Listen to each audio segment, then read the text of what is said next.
नमस्कार दोस्तों, आज बात करूंगा जीएसटी रेट के चेंजेस के बारे में। जो जीएसटी रेट चेंज हुआ है उसमें आपको आईटीसी की ट्रीटमेंट कैसे करनी होगी, टैक्स की ट्रीटमेंट कैसे करनी होगी, अपनी R1 3B कैसे फाइल करेंगे, पूरा आपको प्रोसेस बताने वाला हूं। ठीक है, यहाँ पे गवर्नमेंट ने FAQ इशू किया है। FAQ के बेसिस पे बताऊंगा कि जीएसटी रिटर्न में कैसे आपको 3B R1 में ट्रीटमेंट करनी होगी, या आईटीसी का ट्रीटमेंट कैसे करेंगे बुक्स के अंदर और जीएसटी पोर्टल पे डिटेल में बताऊंगा। उससे पहले बताना चाहूँगा, जो भी भाई बंधु मेरे चैनल पे पहली बार है, इस वीडियो को पहली बार देख रहे हैं, जिन्होंने अभी तक सब्सक्राइब नहीं किया सब्सक्राइब कर लीजिए दोस्तों। साथ ही साथ बेल आइकन पे भी क्लिक कर लीजिए ताकि इस तरह का कंटेंट आपको मिलता रहे। सो दोस्तों, गवर्नमेंट ने जो जीएसटी रेट चेंजेस किए हैं 22 सितंबर से, अब आपको बहुत सारा FAQ के अंदर बहुत बड़ी FAQ है, लेकिन जो मेन पॉइंट है GST registration return filing ITC से रिलेटेड वो बताऊंगा। तो बोलते हैं कि पहला क्वेश्चन ये है कि क्या जीएसटी रजिस्ट्रेशन लिमिट के अंदर भी कोई चेंज हुआ है? नहीं, जीएसटी रजिस्ट्रेशन की लिमिट में कोई चेंज नहीं हुआ है, वही सेम लिमिट है। क्या लिमिट है जीएसटी रजिस्ट्रेशन की?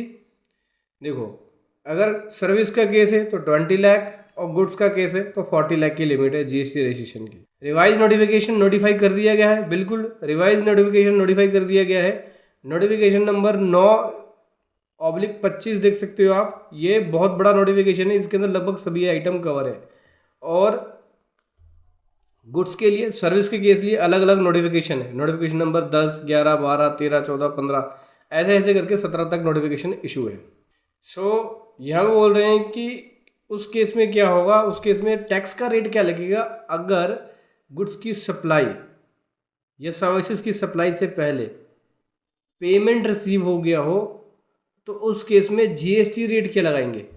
तो इस तरह के केसेस में section 14 subsection A close first of the CGST act time of supply के बारे में बात करता है। तो टाइम ऑफ सप्लाई क्या होगी? तो टाइम ऑफ सप्लाई के दो ऑप्शन है। पहला, अगर पेमेंट रिसीव कर लिया गया है या पेमेंट रिसीव हुआ है after the changes of rate, the time of supply shall be received of payment.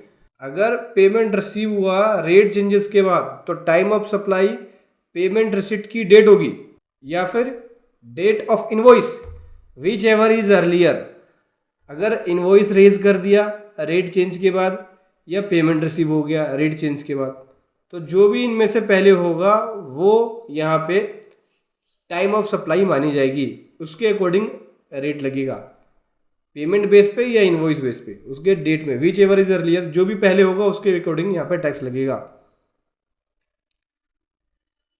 तो इस तरह के केसेस में मान लीजिए रेट चेंज हो गया, उसके बाद आपको पेमेंट रिसीव्ड हुई, लेकिन जो पेमेंट रिसीव्ड हुई वो इनवॉइस पिछले जो ने इनवॉइस किया उसके अगेंस्ट में, तो इनवॉइस रेट चेंज से पहले इशू हुआ है, तो इसमें टाइम ऑफ सप्लाई क्या लगेगा? Date of issue of invoice, क्योंकि पहले हुआ है इनवॉइस तो इनवॉइस को कंसीडर किया जाएगा, ना कि पेमेंट को। लेकिन इनवॉइस इशू नहीं हुआ है, आपने एडवांस पेमेंट रिसीव कर ली है, तो पेमेंट वाली डेट मानी जाएगी। उस पर टैक्स जो रेट लगेगा, टैक्स का rate date of payment of receipt, जिस डेट को पेमेंट आपको रिसीट हुआ उसके बेसिस पे ही टैक्स की कैलकुलेशन होगी, टैक्स रेट अप्लाई होगा।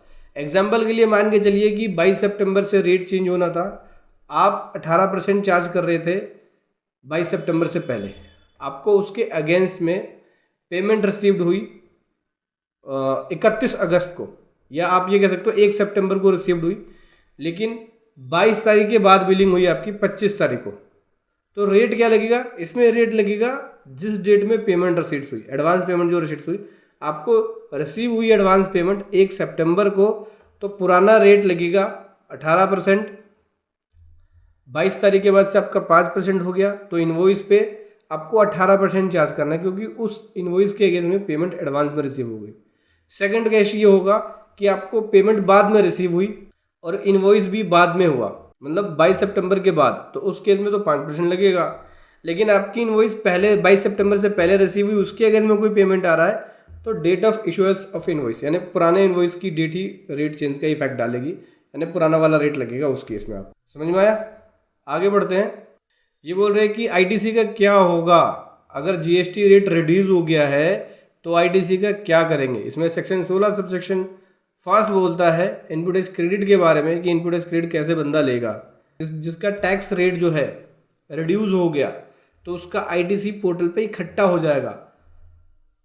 ठीक है, फॉर एग्जांपल के लिए मेरी सप्लाई का रेट 5% हो गया, लेकिन जो मैं परचेज करता था उसका रेट 18% हो गया, तो अब मेरा जो है आईटीसी एक्यूमुलेट हो रहा है। तो ऐसे केस में जो एक्यूमुलेट आईटीसी है वो रिफंड क्लेम कर सकते हो इन्वर्टेड ड्यूटी स्ट्रक्चर में। उस आईटीसी का आप कंटिन्यू यूज़ कर सकते हो, क्लेम कर सकते हो उसका उस आईटीसी का आप टैक्स पे कर सकते हो। टैक्स पे करने का मतलब जो आपकी सेल होगी उससे एडजस्ट होता रहेगा।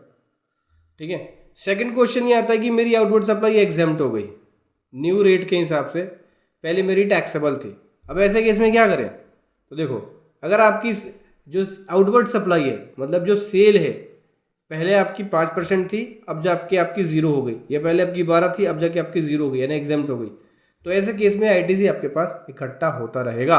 ऐसे केस में क्या करना है आपको? ऐसे केस में आपको आईटीसी का रिवर्सल करना है। रिवर्सल करने के दो मेथड हैं, 3B के अंदर या DRC 03। ठीक है, अगर DRC 03 के थ्रू कर रहे हो तो उसका प्रॉपर चालान क्रिएट करना होगा, जो भी स्टेटमेंट बनाओगे अपलोड करना होगा। और 3B में कर रहे हो तो 3B के अंदर आपको मेंशन करनी पड़ेगी, लेकिन वर्किंग आप जरूर रखना। जितना भी आप आईटीसी रिवर्सल कर रहे हो, सबसे पहले आपको अपना स्टॉक चेक कर लेना है कि मेरा स्टॉक कितना है, उसके हिसाब से आइटम वाइज क्या क्या है और उसका टैक्स रेट कितना लगेगा, कौन कौन से बिल का आईटीसी मैं रिवर्स कर रहा हूँ, कौन सा मेरा पोर्टल पे इकट्ठा है। अगर आपके पास स्टॉक की डिटेल्स है तो उसके अकॉर्डिंग आपको बनाना है रिवर्सल, और 3B में या DRC 03 के थ्रू रिवर्सल करना है। स्टॉक आपकी बुक्स में रहेगा, ध्यान रखना, यहाँ स्टॉक नील नहीं हो रहा है, इनपुट टैक्स क्रेडिट नील हो रहा है। जो पोर्टल पे है ये सारी ट्रीटमेंट आपकी पोर्टल पे होगी, आईटीसी रिवर्स हो जाएगा। और बुक्स के अंदर जो आपकी एसेट्स होती है, आईटीसी एसेट्स बनी होगी आपकी ड्यूटी एंड टैक्सेस में या करंट एसेट्स में, उसको भी आपको राइट ऑफ करना पड़ेगा। ठीक है, जैसे ही वहाँ पे आप 0 करेंगे, बुक्स में भी 0 आईटीसी वाले पार्ट को करेंगे, स्टॉक को नहीं। स्टॉक तो एज इट इज रहेगा, स्टॉक मूव होगा इन आउट, लेकिन आईटीसी आपका यहाँ 0 होगा, पोर्टल पे भी और बुक्स के अंदर भी। 40% जो टैक्स का रेट है क्या नॉन अल्कोहलिक बेवरेज पे अप्लाई है? हाँ जी दोस्तों, 40% का जो रेट है नॉन अल्कोहलिक बेवरेज पे अप्लाई है, जो जीएसटी का 40% है। जैसे अगर कोई कोल्ड ड्रिंक्स है उसके ऊपर होगा, कोई सॉफ्ट ड्रिंक है उसके ऊपर होगा, ये 40% का रेट अप्लाई हो जाएगा। हालांकि बहुत बड़ा है ये, लेकिन मैं जो मेन पॉइंट है वो बताऊंगा आपको इसके अंदर। 11 पेज का है ये एफएक्यू। अकाउंटिंग के पर्पज से, रिटर्न फाइलिंग के पर्पज से जो पॉइंट्स होंगे वही कवर करेंगे इसके। अब जीटीए वाला पॉइंट ये है कि जीटीए का टैक्स का रेट क्या होगा, समझना। जीटीए का टैक्स का रेट क्या था? Goods transport agency. जीटीए का, हालांकि सभी समझते होंगे जीटीए का मतलब क्या है, जीटीए को आए हुए जीएसटी को है बहुत ज़्यादा टाइम हो गया। और जीटीए क्या होता है, मैंने वैसे अपने चैनल पे पूरी कंप्लीट वीडियो बताई होगी जीटीए क्या होता है, गुड्स ट्रांसपोर्ट एजेंसी। तो इसमें ऑप्शन क्या था? पहले ऑप्शन था कि 5% विदाउट आईटीसी, आरसीएम में आप जमा करा लो 5% विदाउट आईटीसी। ठीक है, मतलब transporter bill pay GST charge नहीं करेगा, वो आरसीएम में रहेगा। रिसिपेंट जो भी उससे सर्विस ले रहा है वो 5% जमा करा देगा, रिसिपेंट उसका आईटीसी क्लेम कर सकता है। लेकिन ट्रांसपोर्टर 5% वाले अगर मेथड में रह रहा है आरसीएम के अंदर, तो उस केस में उसको आईटीसी नहीं मिलेगा। लेकिन अगर ट्रांसपोर्टर 12% जीएसटी चार्ज करके जमा करा रहा है तो वो आईटीसी ले सकता है। ट्रांसपोर्टर कौन कौन से चीज़ों पर आईटीसी ले सकता है? अगर मान लो ट्रक खरीद लिया उसने, टायर ट्यूब खरीद लिए, बॉडी बनवा ली ट्रक की, ठीक है, बैटरी का काम करवा लिया, तो उसके लिए तो एक मोटी कैपिटल हो जाती है। एक ट्रक भी ले लिया तो उसने मान ली 15 लाख का ट्रक लिया तो 2-3 लाख की आईटीसी तो वैसे ही मिल जाएगी उसको। तो ऐसे केस में वो आईटीसी को यूटिलाइज कर सकता था 12% वाले में, 12% का अगर टैक्स पे कर रहा था। अब नया रेट जो चेंज हो रहा है इसमें 18% लगेगा, यानी जब ट्रांसपोर्टर बिल पे 18% चार्ज कर रहा है, मतलब कि एफसीएम में रह रहा है, फॉरवर्ड चार्जेस मैकेनिज्म के अंदर, तो उस केस में उसको 18% जीएसटी चार्ज करना है। आरसीएम में रहेगा तो सेम रेट है पुराना 5%। अच्छा, इसमें एक केस और है समझना कि जीएसटी रेट क्या लगेगा अगर कोई इनवॉइस 22 तारीख से पहले रेज है, या कोई ट्रांजिट का केस है। ट्रांजिट का केस क्या मतलब क्या होता है कि माल आ रास्ते में 21 तारीख को, 21 सितंबर को गाड़ी डिस्पैच हो गई, उसमें ई वे बिल इशू हो गया 21 तारीख को, उसका वैलिडेशन होता है 3 दिन का, मान लीजिए, यानी 22, 23, 24 तक का वैलिडेशन है, और माल पहुंच रही है 24 तारीख को, तो उस पर क्या रेट पुराना वाला रहेगा या नया रेट लगेगा? इसका है, इसका मैं आपको कन्फ्यूज़न दूर कर देता हूँ। इस एफएक्यू में दिया गया है। इसका कन्फ्यूज़न ये है कि देखो, अगर रेट चेंज होने से पहले इनवॉइस इशू हो गया है, ई वे बिल बन गया, इनवॉइस है तो इनवॉइस इशू हो गया और माल डिस्पैच हो गया, माल रास्ते में है लेकिन पहुंचा 24 को, तो जिस दिन ई वे बिल की वैलिडेशन रहेगी उस डेट तक वो रेट पुराना वाला ही माना जाएगा। मतलब कि 21 तारीख से पहले वाला जो रेट था, 22 तारीख से पहले वाला, वही माना जाएगा।